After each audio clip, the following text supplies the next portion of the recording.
todas las médicas y médicos que nos están escuchando el día de hoy, viéndonos a través de Facebook Live. Estamos iniciando el ciclo de conferencias de verano de Compromiso Médico por el Perú. Este ciclo de conferencias pretende llevar temas de interés a toda la comunidad médica y estamos seguros de que nos van a ver desde el norte del Perú, desde el sur, el centro. El día de hoy iniciamos con este desarrollo de temas, con este desarrollo de conferencias, y contamos para ello con la presencia de la doctora Virginia Garaycochea. La doctora Virginia Garaycochea es una médica reconocida académicamente. Ella es médico pediatra, labora en el Instituto Nacional de Salud del Niño, pero además también es docente, ¿no? Docente en varias universidades, sobre todo a nivel de posgrado. La doctora Virginia Garaycochea también tiene estudios en bioética, ¿no? Y es un campo que está muy ligado a sus actividades, ya que ella además es médica fundadora y jefa también de la unidad de cuidados paliativos del Instituto Nacional del Niño. Es por eso que el día de hoy nosotros tenemos un tema muy interesante y tal vez un poco innovador para la realidad peruana, que es cuidados paliativos, pero vamos a hacer énfasis de los cuidados paliativos en atención primaria de salud, llámese para la mayoría en el primer nivel de atención. Entonces, nuevamente les agradecemos su presencia, su participación en este ciclo de conferencias de verano, y sin más vamos a invitar a la doctora Virginia Garaycochea a que diserte para nosotros este tema de cuidados paliativos en atención primaria de salud. Bienvenida, doctora. Gracias, buenas noches a todos. De cuidados paliativos en atención primaria, que es un tema que no se en la parte cotidiana de la medicina. ¿Y esto por qué ha sucedido? Porque la tecnología, la apabullante tecnología que ha entrado en medicina a partir de la segunda mitad del siglo XX y XXI ha cambiado los conceptos de vida y muerte. Hay mucha gente que sobrevive que antes moría por innumerables cantidades de causas, y estos que sobreviven generalmente con afectación de su calidad de vida y son pacientes crónicos complejos que necesitan mucha atención. ¿Y cuál es la respuesta de nuestras organizaciones sanitarias a esta presencia de estos pacientes? No es muy buena. Seguimos teniendo instituciones que brindan cuidados agudos para pacientes crónicos y por lo tanto tenemos una concebido como una mala calidad de atención, y no es que sea una mala calidad de atención, sino que es una calidad de atención no apropiada a las necesidades. En el año 2013, la Organización Mundial de la Salud y la Organización Panamericana de la Salud publicaron este libro, Cuidados Innovadores para las Condiciones Crónicas, para hacer una propuesta de qué es lo que venía pasando en la región, y sin embargo no encontramos ningún aporte del país en ese entonces. ¿Qué cosas se decía en esta atención innovadora de enfermedades crónicas, que son los sobrevivientes que tienen un montón de problemas que afectan su calidad de vida? Que teníamos que tener políticas adecuadas para la atención de estos pacientes y que tenía que haber un enlace íntimo entre tres partes. Uno, la organización sanitaria. Las organizaciones sanitarias tienen que ir a hacer la atención primaria, tienen que organizarse, tienen que responder a las necesidades de los pacientes y sus familias. Por otro lado, la comunidad tiene que tener recursos y tiene que conocer la existencia de estas personas.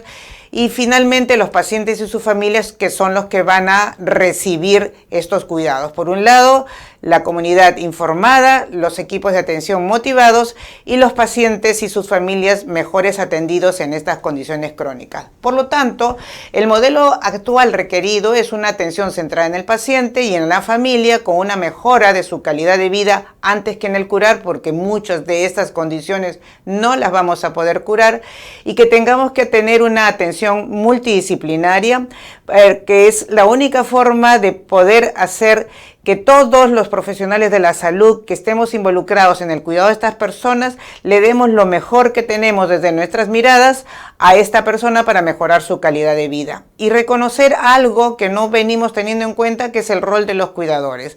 El cuidador es una persona o cuidadores que tienden a su cargo a estas personas y sin embargo es un sujeto inexistente para el sistema de salud.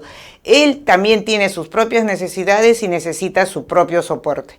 Y por otro lado, el personal de salud tiene que desempeñar otro rol que no solamente es el de proporcionar medicinas, hacer recetas o hacer terapias, sino el de acompañar a esta persona y su familia. Entonces, es una propuesta integral, que es una propuesta que más que curar, busca cuidar.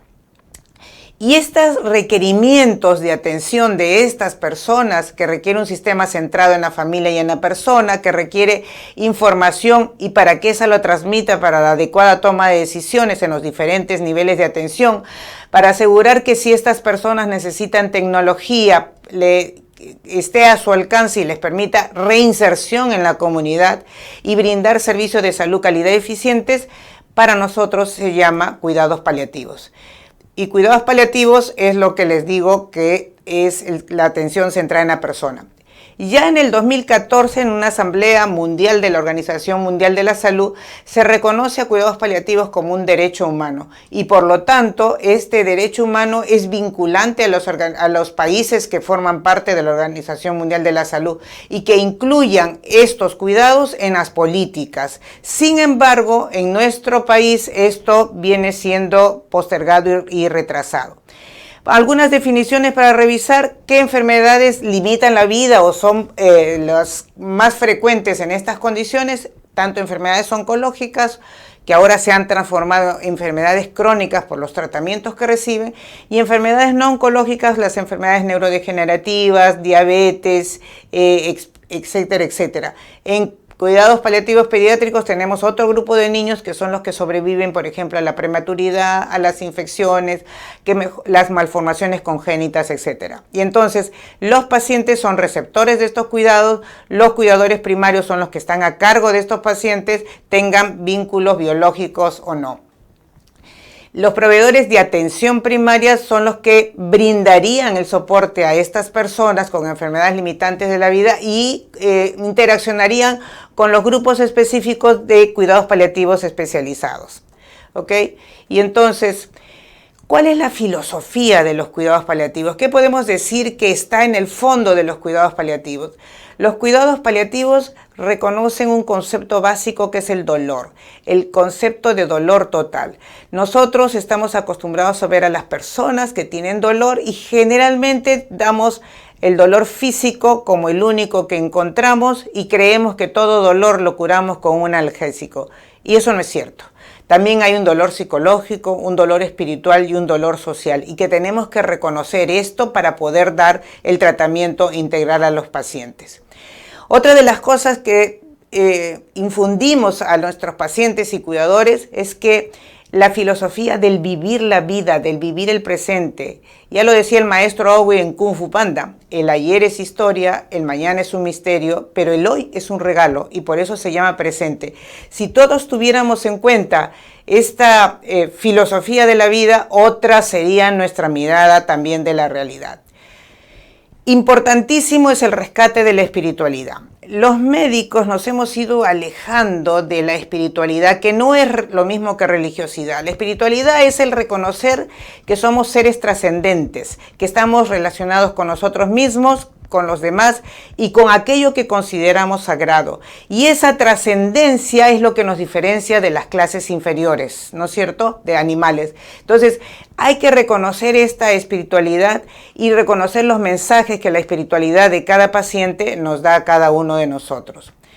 Otra cuestión súper importante en cuidados paliativos y que hay que rescatar es que la comunicación es esencial. Y la comunicación es una carretera de doble vía. que es diferente a la información. Cuando yo doy información, doy un mensaje, pero no me preocupo si el que recibe el mensaje lo entendió, no lo entendió, si tiene preguntas que hacerme y qué piensa con ese mensaje que le estoy dando. Estoy brindando una información. En cambio, en comunicación es de doble vía. Yo emito un mensaje y me preocupo de qué cosa es lo que el otro está atendiendo, y si el otro tiene algo que preguntarme, exploro, pregunto y hay una ida y vuelta de esto. Esto es lo que se da en cuidados paliativos. Hay una comunicación tanto del paciente con el equipo tratante, tanto del paciente con sus cuidadores y de los cuidadores con el equipo tratante. Y en general es una comunicación que permite un conocimiento profundo de la situación y una mirada holística. Tercera, otra cuestión importante es el trabajo de equipo. Nos hemos acostumbrado a cada uno elaborar como en un estanco, ¿no? Yo soy médico, solo con los médicos, las enfermeras que hagan su parte, pero casi no me comunico con ellas, excepto para dar órdenes médicas. Si tiene que verse con un psicólogo, lo derivo al psicólogo, pero ni le digo por qué lo estoy derivando, y así con los diferentes profesionales de la salud. En cuidados paliativos rescatamos el trabajo de equipo. El trabajo de equipo es tener al centro al paciente, y los diferentes profesionales de la salud miran al paciente desde sus propios terrenos y de sus propias competencias, buscando qué es lo mejor que pueden hacer en torno a él de forma coordinada. Y así somos más eficientes también. Lo otro importante es que no todo es curar. Lo más importante es el cuidar. Y el cuidar implica el sentimiento que tenemos de delicadeza, de acompañamiento, de solidaridad, ¿no?, de empatía que tenemos con nuestros pacientes. Y el cuidar es una cosa tan delicada como esta mano que está alimentando con agua a este brote de la planta. Leonardo Boff, un filósofo brasileño, nos dice que se ama lo que se cuida y se cuida lo que se ama. Y nosotros amamos a nuestros pacientes, por eso elegimos esta profesión. La otra cuestión importante es la toma de decisiones. La toma de decisiones en salud convencionalmente y habitualmente es el personal de salud, el médico decide qué es lo mejor para este paciente, se lo comunica a la familia y a veces el último que se entera el paciente. En cuidados paliativos es completamente al revés. Informamos al paciente porque él es el dueño de este cuerpo, de lo que se puede hacer con esta biología, al paciente para que tome sus decisiones, a la familia para consensuar el cuidado y finalmente el personal de salud. Importantísimo es este concepto de que la muerte no es un fracaso. A veces los médicos vivimos la pérdida de nuestros pacientes por alguna enfermedad, alguna condición y creemos que hemos fracasado.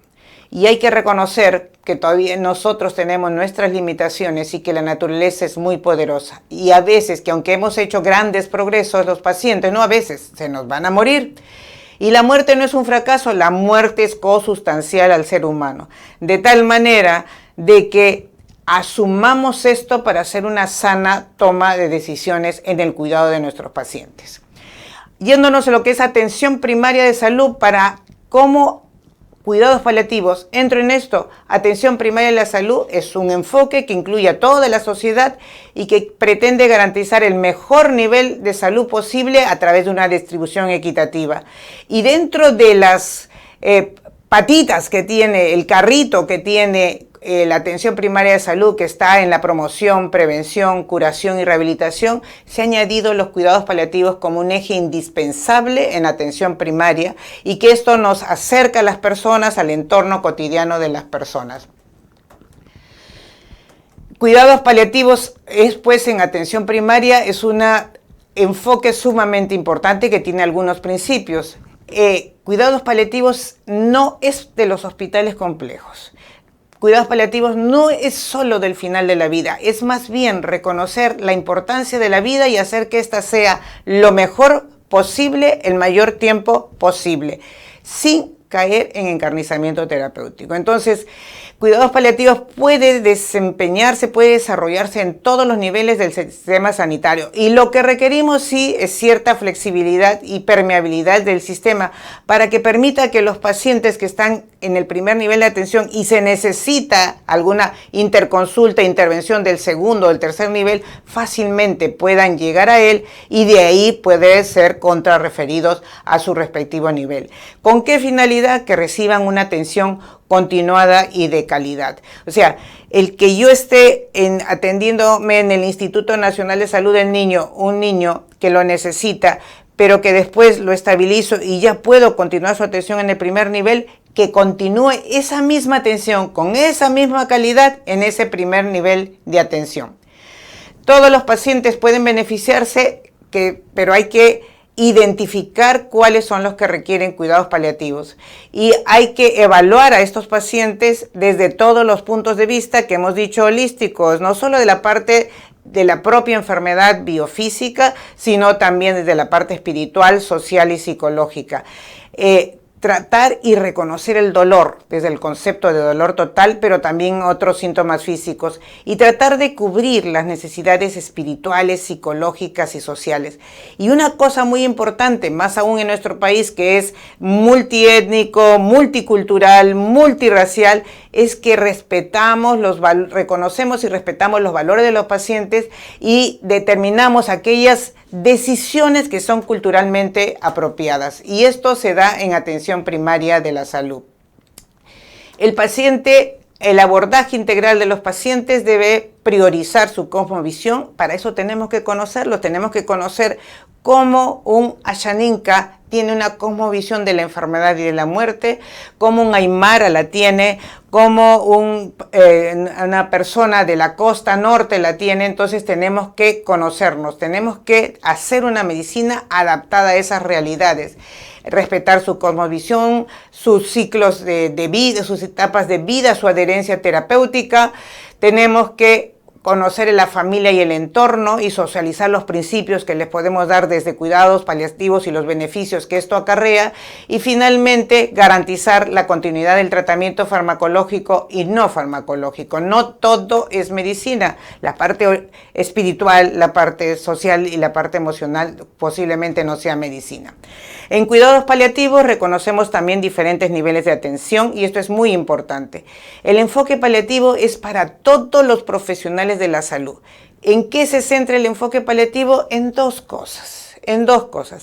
Centrarnos en proporcionar la mejor calidad de vida posible en el mayor tiempo posible y aliviar el sufrimiento a las personas y sus familias que tengan estas enfermedades crónicas, debilitantes, discapacitantes, que pueden que amenazan o acortan su vida. Cuidados paliativos generales con aquellas especialidades que están en mayor contacto con las personas que lo requieren, y finalmente los equipos de cuidados paliativos especializados que sí nos centramos sobre todo en la fase final de la enfermedad o en el control de síntomas refractarios para que aseguremos retornar a esa buena calidad de vida y, si ya estamos al final, a garantizar una buena calidad de muerte. Y para eso se necesita esto, ¿no? Esta pirámide de atención que sabemos que la tenemos, donde hay la atención básica, la intermedia y la compleja. Los niveles 1, 2 y 3 de nuestro sistema sanitario van a atender a los diferentes pacientes y familias de complejidad baja, media y alta, pero que tiene que haber una suficiente flexibilidad del sistema que le permita moverse de acuerdo a sus propias necesidades. Entonces, los modelos de salud, de cuidados paliativos, los modelos de atención cubren todo el espectro de los niveles de atención sanitarios y lo que garantiza es una continuidad y calidad de los cuidados. Y en este cuadro vamos a ver cómo es la evolución de estas patologías o estas condiciones crónicas que van al inicio desde un enfoque preventivo, luego entramos al enfoque curativo y conforme avanza la enfermedad le damos el enfoque paliativo, pero que no termina simplemente con la muerte del individuo, sino termina con la atención al duelo de la familia. Otra cuestión que se innova en cuidados paliativos, que es la atención del duelo, que habitualmente no entra en lo que nosotros conocemos. Para nosotros el paciente se muere, se cierra la historia y ahí queda. Y los deudos, los parientes, y si es una jefe de familia que tiene hijos pequeños, no importa lo que sea. Para cuidados paliativos sí nos interesa la atención en el duelo. Entonces, tenemos una propuesta de cómo implementar cuidados paliativos en atención primaria, que significa desde el trabajo de los que trabajan primer y segundo nivel, de identificar las necesidades. ¿Cuántas pacientes con necesidades complejas, crónicos, tenemos en nuestra comunidad? Socializar esta cuestión de qué podemos hacer desde el punto de vista como personal de salud, de lo que podemos hacer. Personalizar estos cuidados, hacer la planificación de los servicios que podemos ofrecerles. Por ejemplo, yo tengo una comunidad donde hay mucho adulto mayor.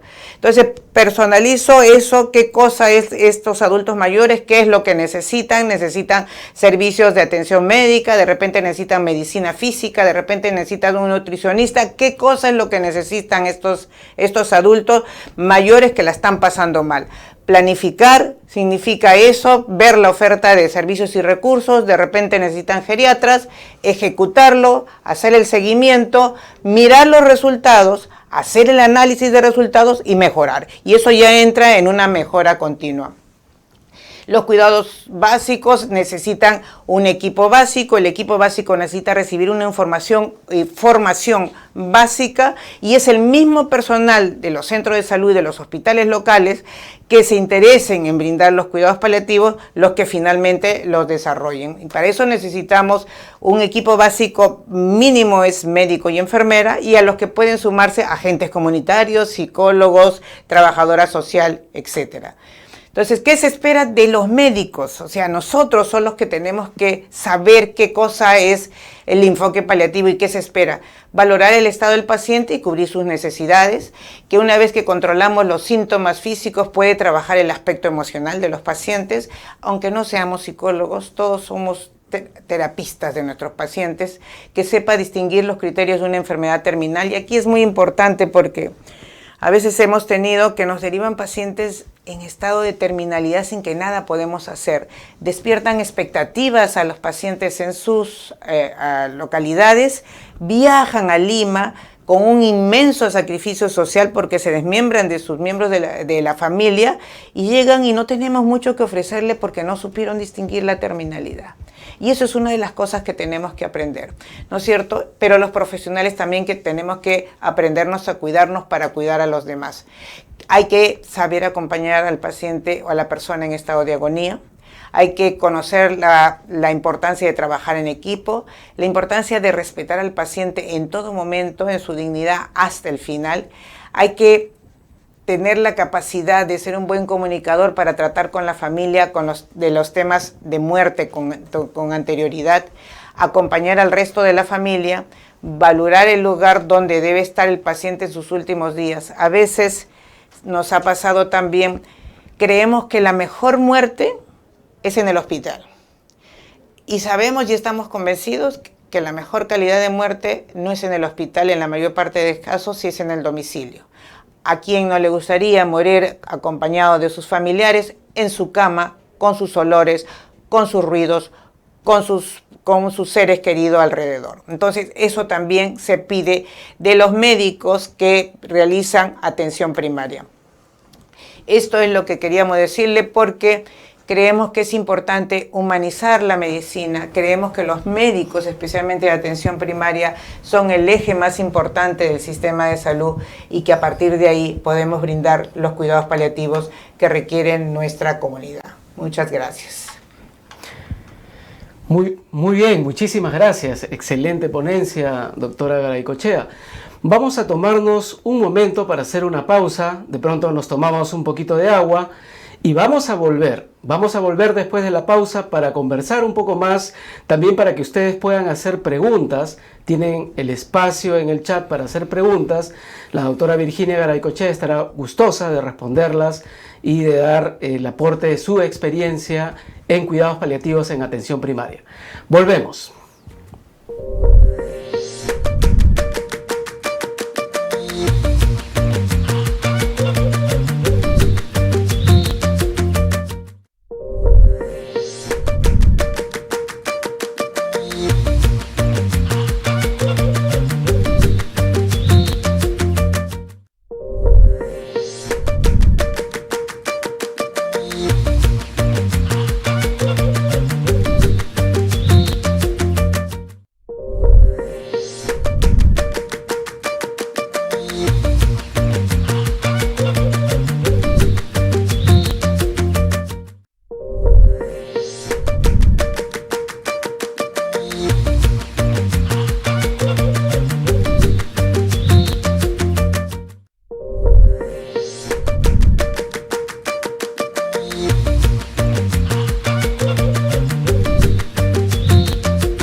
estimadas médicas y médicos, ya estamos de vuelta con nuestra invitada, la doctora Virginia Garaycochea, que como habrán escuchado, pues nos ha dado mucha información puntual pero importante para poder entender, por un lado, los cuidados paliativos, entender la importancia de que estos cuidados paliativos estén presentes desde el primer nivel de atención y también la importancia de que el trabajo sea multidisciplinario, con un enfoque integral, ¿no?, de cuidado, no solo al paciente, a la familia, entender el entorno. Es decir, los mensajes han sido muchos en realidad, pero la doctora Garaycochea muy bien los ha resumido para que los tengamos como una visión general de los cuidados paliativos.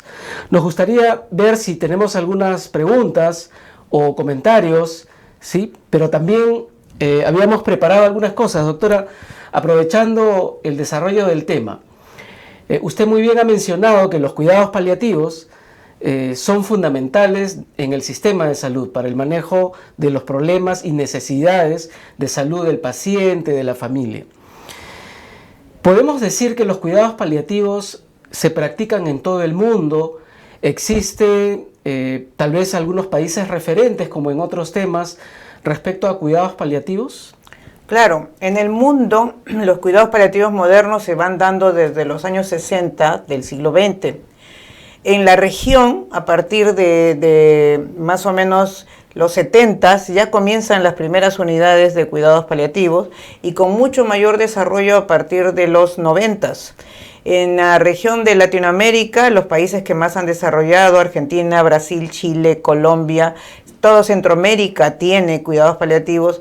Nosotros estamos yendo un poco a la saga en el desarrollo, ¿no? Si bien en los 80 se creó la primera unidad de cuidados paliativos en el Hospital de Policía, luego en el INEN y luego ha habido algunas otras. Actualmente tendremos algunas cerca de 19, 20 unidades de cuidados paliativos conformadas, pero es poquísimo para el tiempo que tenemos y para la población que tenemos. Entonces, la mayor parte están centradas en la capital o capitales de las provincias grandes y se centran más que todo en adultos. Por ejemplo, en pediátricos solo hay 2 y están acá en la capital. Entonces, nuestro desarrollo es bien incipiente y se necesita impulsar esto como un modelo de atención que favorezca la atención de estas personas, ¿no? Claro, definitivamente, por lo que nos comenta, estamos, ¿no?, rezagados, pero también podría ser esa, dentro de todo, una oportunidad, porque tenemos muchos ejemplos o países en los que ya han vivido la experiencia y probablemente han hecho mejoras, ¿no?, en el enfoque del cuidado paliativo. Entonces tenemos de dónde tomar el ejemplo, tenemos de dónde adaptar un poco eso a nuestra realidad. Ahora, en el Perú, si mal no recuerdo, en el año 2018 se promulgó una ley, ¿no?, una ley de un plan de cuidados paliativos para todo nuestro país. ¿Cómo está eso? ¿Qué tanto la ley ha significado una modificación, un cambio, una mejora en este enfoque de cuidados paliativos? Mira, la ley se dio en septiembre del 2018 y la ley es una ley muy chiquita que dice: creas el plan de cuidados paliativos. La ley esperó hasta el 2021 a tener la orden ministerial de hacer el plan y se hizo una convocatoria multidisciplinaria y a nivel nacional para poder contar con todos los aportes de los que estaban desarrollando ya cuidados paliativos y de los que pretendían desarrollar cuidados paliativos. Pero ese plan no ha salido hasta la fecha. O sea, mejor dicho, sale el plan con una serie de ítems para hacer comisiones de trabajo, para sacar documentos técnicos, para estudios de financiación y todas estas cosas, pero en la realidad no se ha implementado nada. Entonces, todavía seguimos estando retrasados en esta cuestión de los cuidados paliativos. La pandemia fue un alto que se originó ahí, pero contribuyó a que se retrasara aún más la implementación de cuidados paliativos en el Perú. Claro, definitivamente eso también es un problema, porque tiene que ver con cómo desde el Estado, del gobierno, estamos gestionando las iniciativas. Tenemos una ley, pero que finalmente no se puede implementar, no está normada, no hay reglamentación y mucho menos la implementación. Bueno, eso esperamos que mejore. Bueno, una de las razones de tener este ciclo de conferencias es justamente visibilizar, concientizar, sensibilizar y hacer un poco de abogacía, ¿no? Por temas como estos de cuidados paliativos. Tenemos una pregunta, doctora, de los participantes que están conectados ahora en línea en este ciclo de conferencias de verano. Es María del Pilar Luna quien pregunta: buenas noches, ¿cómo se trabajaría el sufrimiento emocional desde los cuidados paliativos? El sufrimiento es una de las preocupaciones de cuidados paliativos, y el sufrimiento es un estado de estrés físico, pero también psicológico y también espiritual. Hay que ver la causa del sufrimiento. Muchas veces es la misma discapacidad la que motiva el sufrimiento. La falta de recursos para poder que estas personas desarrollen su plan de vida, eso origina mucho sufrimiento. Si tú tienes un equipo que mejora los síntomas, por ejemplo, que conoce cómo mejorar la calidad de vida, que le da busca reinsertar a esa persona en la comunidad, el sufrimiento va a disminuir. Si esta familia está desmembrada porque tiene un paciente crónico y no sabe qué hacer con él, entonces busca los medios para que esto pueda revertirse. En el mundo, por ejemplo, se habla de comunidades compasivas. ¿Qué son estas? La comunidad se organiza alrededor de estas familias que tienen estas personas con discapacidad, que son pacientes crónicos.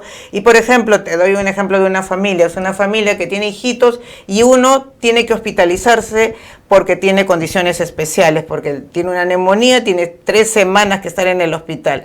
Estos hermanitos quedarían en el abandono. No, la comunidad se organiza para que de repente una familia los puede cuidar, otra los lleva a la escuela, otro les hace la comida, mientras esta mamá está con este niño. Entonces, ese trabajo en la comunidad y en atención primaria de cuidados paliativos permite la formación de estas comunidades compasivas.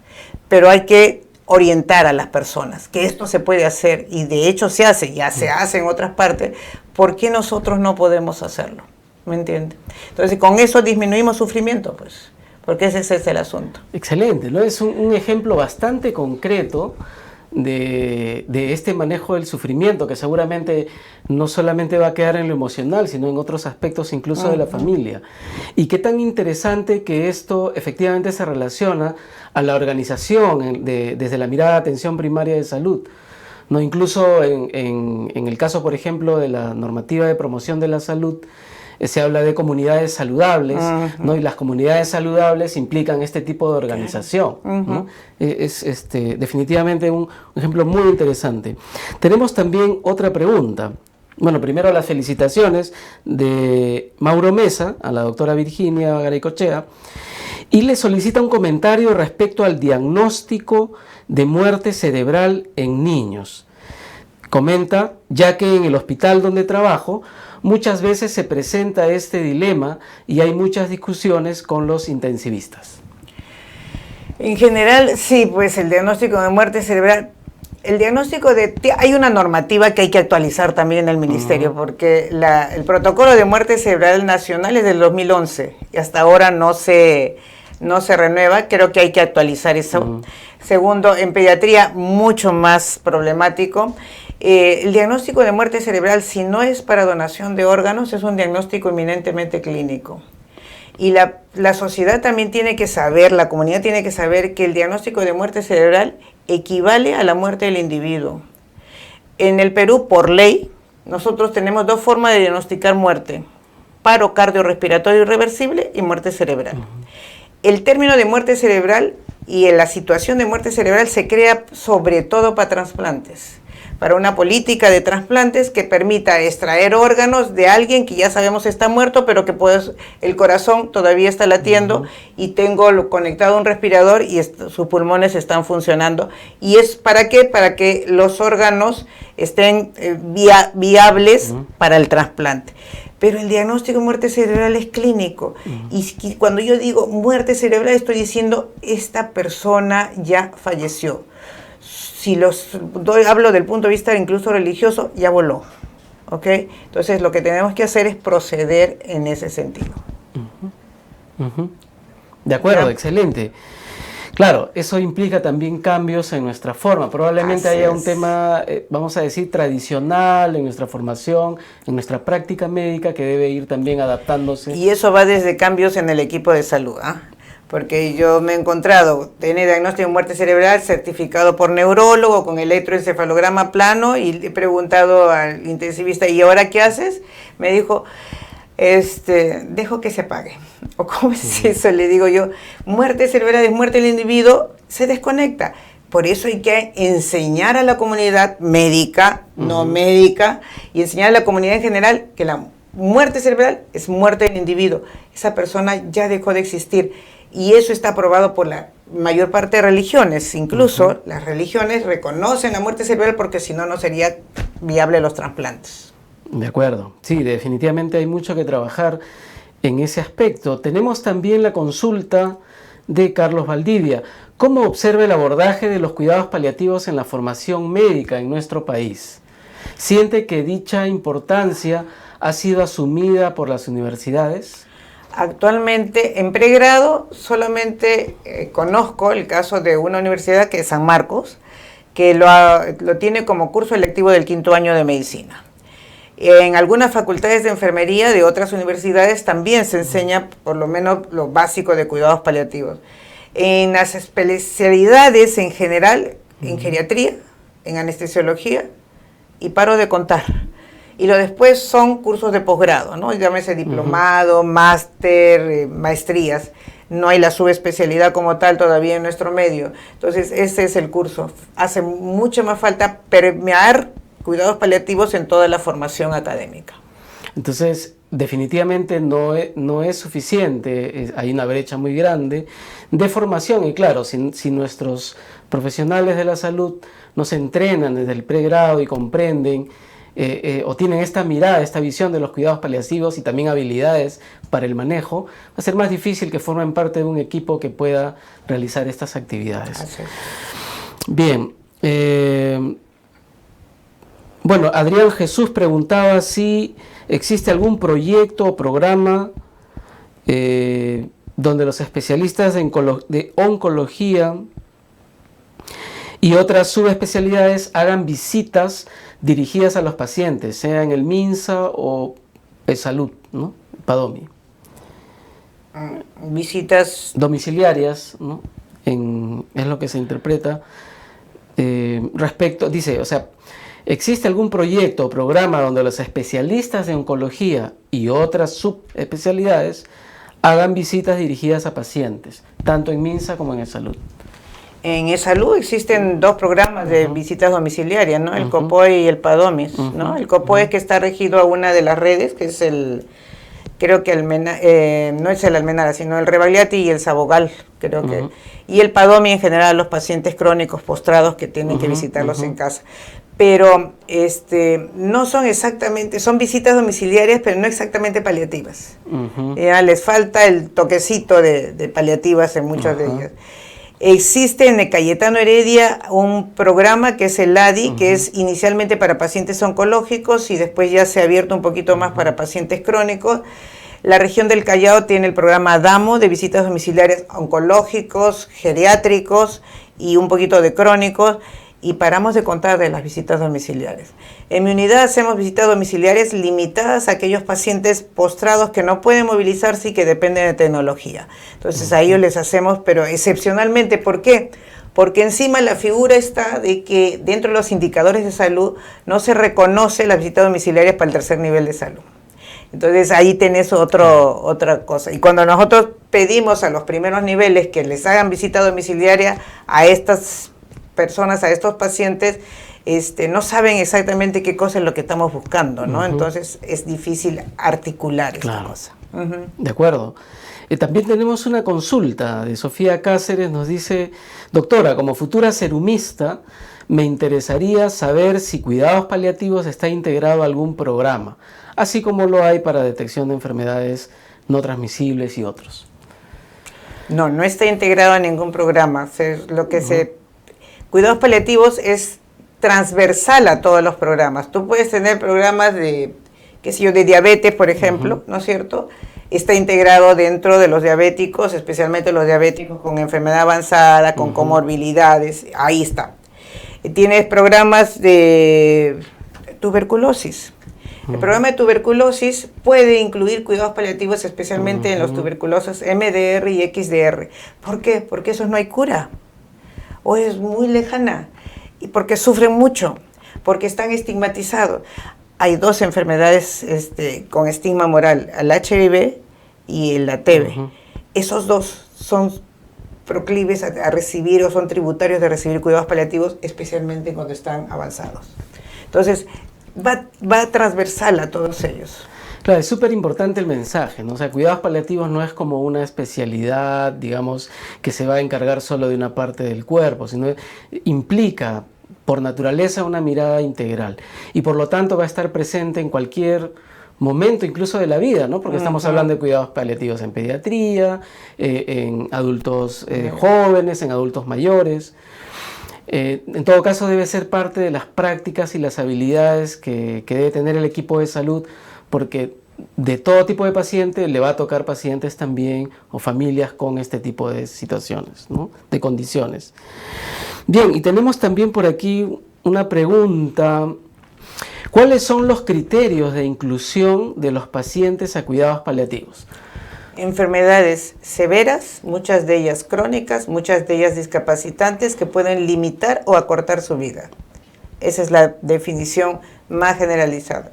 Enfermedades crónicas que también pueden ser agudos que afecten ya crónicamente. Por ejemplo, una persona que sufre un accidente, un politraumatismo severo, que queda secuelado severo, es tributario de cuidados paliativos porque su calidad de vida de ahí en adelante va a estar severamente afectada. Claro. Pero también están los adultos mayores que tienen discapacidades progresivas, las demencias. También están los niños que nacen con malformaciones congénitas que no tienen solución y que ellos van a tener una vida más cortita, más limitada. Los niños con parálisis cerebral infantil, por ejemplo, que tienen eventos perinatales y entonces quedan con daño cerebral severo, que no van a tener una vida muy larga, la mayor parte muere en adolescencia, que van a tener problemas de limitación de la vida y no hay suficientes sitios donde hagan terapia física, terapia respiratoria, donde les enseñan a alimentar a los niños. Esas cosas nosotros podemos orientar a los familiares qué cosa hacer para que esta persona viva lo mejor posible dentro de su familia y tenga una vida más humana. De acuerdo. Sí, definitivamente hay mucho todavía por hacer, digamos, de esta mirada de cuidados paliativos y más aún si tenemos este enfoque de articular, ¿no? Con atención primaria, que probablemente sea un elemento importante para que los cuidados paliativos sean sostenibles y tengan resultados. Hemos hablado un poco de que los cuidados paliativos, bueno, desde una mirada internacional nosotros estamos un poco más atrás, ¿no? Tenemos mucho que aprender y mucho que recorrer en la parte legislativa, normativa, operativa también necesitamos todavía recorrer caminos. Para eso los tomadores de decisiones son muy importantes, los equipos, ¿no? Que se conforman por instituciones, los especialistas como la doctora Virginia Garay-Cochea, que pueden aportar mucho para llegar a implementar adecuadamente este tipo de propuestas y que no deben estar centralizadas solo en Lima, ¿no? Que es lo que está pasando en algunas cosas, sino debe ser una realidad o un beneficio o un servicio para todo el país. Pero por otro lado, también me gustaría preguntarle, la investigación científica pues, ¿no? Nos ayuda mucho a mirar cómo nuestras intervenciones funcionan o cómo estamos, nos ayuda a hacer diagnósticos y a plantear propuestas de mejora. ¿Cómo estamos en investigación en cuidados paliativos? Tan incipiente como en todo, ¿no? En general la investigación en nuestro país es relativamente pobre en medicina, no tenemos una producción de trabajos científicos abundante. Hay algunas especialidades más que otras, unas mejores que otras. En cuidados paliativos, como somos poquitos también, tenemos poca producción, pero ya vamos avanzando. Pero la investigación a nivel internacional, por ejemplo, nos demuestra que brindar cuidados paliativos y mejorar la calidad de vida, mejora la sobrevivencia y es más barata, por ejemplo. Que se ahorran costos hospitalarios, ¿no? Porque se dirigen a los cuidados y estos cuidados generalmente vamos a atender que sean domiciliarios, que mejor el paciente se siente mejor, el equipo se siente mejor, no se hospitaliza tanto, no se complica tanto, no vive en el hospital el paciente, vive en su casa, y entonces existen series en adultos, en niños y en ancianos en que los costos hospitalarios mejoran. ¿Y cuánto van los rangos? Es bien variado, va desde que encuentran 10-11% de ahorro de costos hospitalarios, que para nosotros es básico, hasta 70% de ahorro de costos hospitalarios. Entonces, desde el punto de vista económico para los gestores, les resulta costo efectivo, porque terminan ahorrando. Terminan, por ejemplo, no dando antibióticos de tercera línea a aquellos pacientes que están con una neumonía, porque ese paciente viene de la comunidad. Ya no está en el hospital viviendo, ¿no es cierto? Terminas dando instrucciones para alimentar a un paciente, por ejemplo, poniéndole una sonda, con lo cual este paciente está mejor nutrido y tiene mejor reserva. Terminas que el paliativista asesora para que este niño cumpla todo su calendario de inmunizaciones y esté protegido. ¿Qué es lo que pasa actualmente? Un niño con parálisis cerebral no se vacuna porque en atención, en los primeros niveles tienen miedo de vacunarlo. Ahora ya no pueden tener miedo, vamos a vacunarlo, lo protegemos. O sea, mira todas las cosas que son ventaja de una adecuada orientación. Excelente. Tenemos otra pregunta. Un comentario de la doctora Chiroque Becerra, nos comenta: en la Universidad Norbert Wiener, en pregrado de medicina, en el nuevo plan curricular hay un curso de medicina paliativa, ¿no? Qué interesante que estén también incluyendo. Ahora, ahí hay una cuestioncita, ¿no? Saludo la iniciativa de la Norbert Wiener, pero medicina paliativa no es cuidados paliativos. ¿Ya? Medicina paliativa es enseñarle qué cosa vas a utilizar para hacer medicina, ¿no es cierto? Cuidados paliativos es un enfoque más grande. ¿Ya? Los cuidados paliativos es salirte del curar para el cuidar. Y entonces ahí hay una pequeña diferencia. Gran diferencia. Sí, definitivamente, claro. Probablemente ahí están haciendo los ajustes para que tenga esa orientación. Tenemos también, la pregunta de Rocío Pandolazo: ¿qué hacer con las autoridades y los colegas que son indiferentes a la implementación de cuidados paliativos? ¿Qué mensaje se les daría? Lo que hemos dicho, ¿no? Somos costo efectivos, mejoramos la calidad de la atención, la imagen de las instituciones sanitarias van a mejorar porque el usuario se va a sentir más satisfecho, va a vivir mejor en su casa, va a complicarse menos, el hospital va a estar menos demandado de los casos crónicos y va a poder atender más a los agudos, va a haber una reorientación de todos los recursos sanitarios de tal manera que vamos a ser más eficientes. Y entonces, si somos más eficientes, mejoramos, ¿no? Mejora continua, así de simple. Claro, y el beneficio es para todos, ¿no? Como comentaba usted, costo-efectividad desde la mirada del sistema, pero probablemente el paciente con mejor calidad de vida, los familiares, los cuidadores, la satisfacción en general. Y a eso apunta un poco también la mirada de atención primaria, que articula también con esta mirada de cuidados paliativos, ¿no? Al beneficio total. Y quería también preguntarle, doctora, si quisiéramos mirar un poco los resultados, ¿no? Ya de repente no necesariamente con investigación científica, pero si queremos mirar resultados, ¿qué tanto está impactando nuestra práctica actual, la que tenemos ahora en el Perú de cuidados paliativos, con los pocos equipos de cuidados paliativos que tenemos? ¿Cómo podríamos medir? ¿Qué deberíamos mirar como gestores o como tomadores de decisiones para hacer una pequeña lectura, como un termómetro de lo que se está logrando? Una de las cosas que logramos, por ejemplo, es que, las instituciones de atención, de tercer nivel de atención, podemos externalizar mucho más pacientes, que quedarían mucho más disponibles el número de camas para lo que se necesita. Dos, podríamos hacer que el primer nivel de atención sea realmente el primer nivel de atención, que sea el nivel donde todas las personas que no tienen enfermedades que requieran mucha complejidad puedan ser atendidas. Existen niños, adultos mayores que tienen algunas condiciones de discapacidad, que tienen afectación de su calidad de vida, pero que no necesitan mayores cosas que las que necesitan los niños normales o las personas normales. Su calendario de vacunación, prevención de diarreas, prevención de enfermedades respiratorias, orientación en la nutrición, igual con los adultos mayores, igual con las personas discapacitadas. Esos cuidados básicos pueden ser dados en el primer nivel de atención, correr al segundo nivel cuando necesitamos algo y se produce una complicación, y finalmente al tercero a los que tienen síntomas refractarios, a los que ya se están complicando mucho, a los que no se pueden tratar acá y ya necesitan más tecnología, que de repente van al tercer nivel, se le ayuda con la tecnología y puede regresar a su primer nivel de atención. Entonces ahí están imbricados y ahí están, es una red que se teje.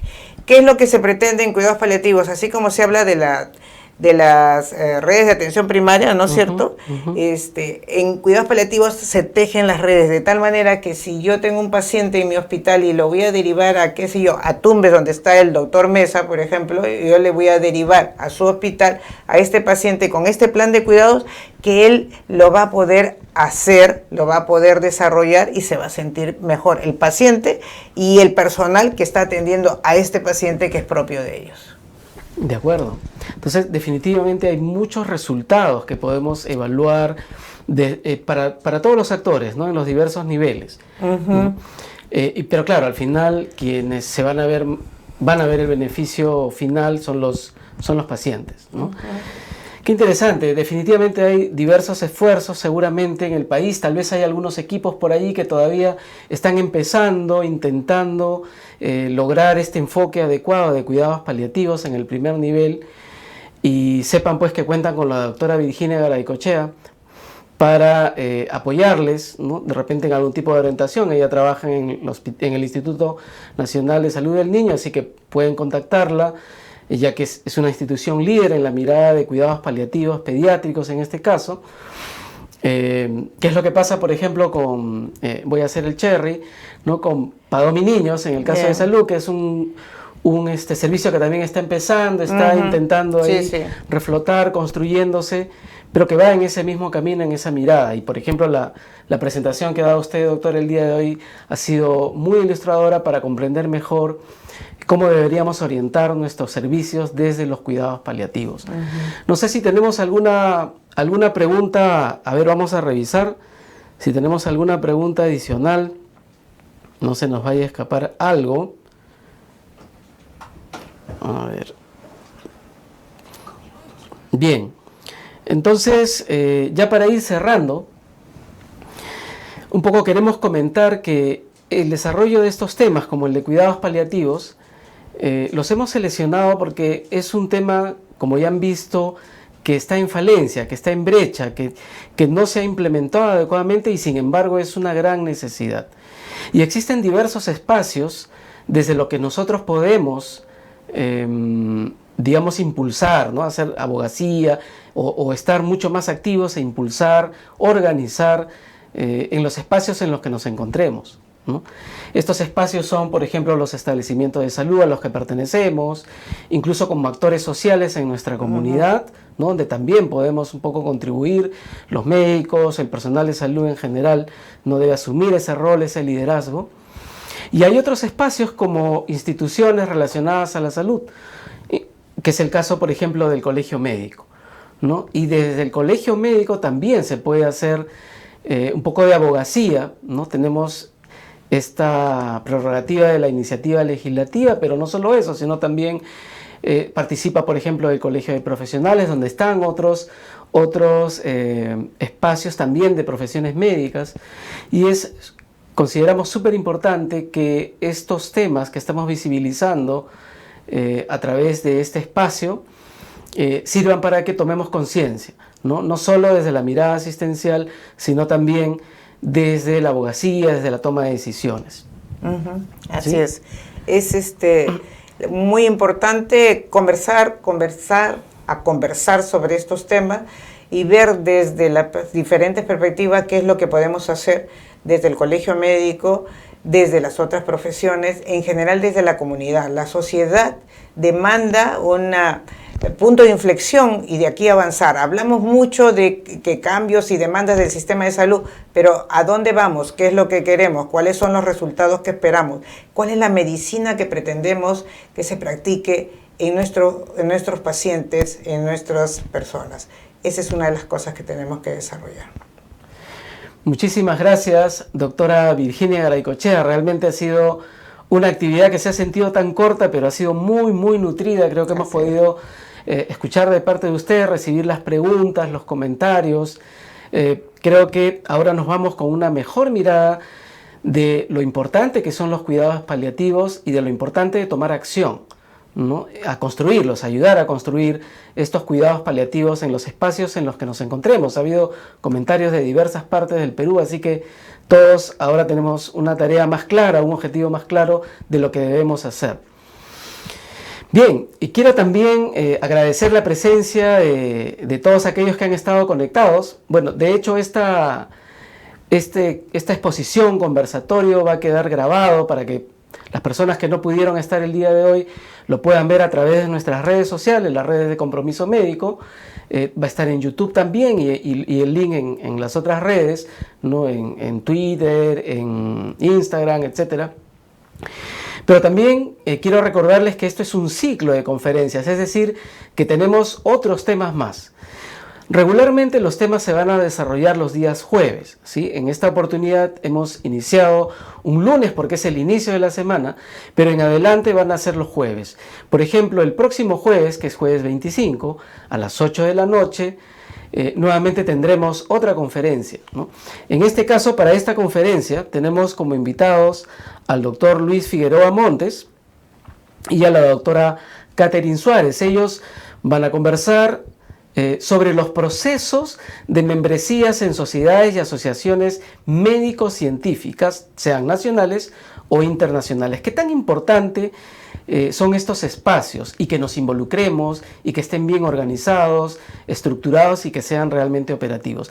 Sobre eso y mucho más se va a conversar este jueves 25, así que los invitamos nuevamente a estar con nosotros, a toda la comunidad médica, a la población en general y a compañeros de otras profesiones, a que sigan nuestro ciclo de conferencias. Hay una serie de temas interesantes que consideramos que son importantes desde la mirada de salud pública, de la mirada organizacional también, ¿no? Y para el desarrollo de nuestra profesión, ¿no? Bien, entonces, sin más, doctora Virginia Garaycochea, muchas gracias. Gracias también por permitirnos estar juntos. La doctora Virginia Garaycochea, por cierto, es candidata en el cargo de vicedecana nacional en las elecciones del Colegio Médico que van a suceder este 3 de marzo. Nuevamente, muchas gracias a toda la audiencia. Hasta este jueves.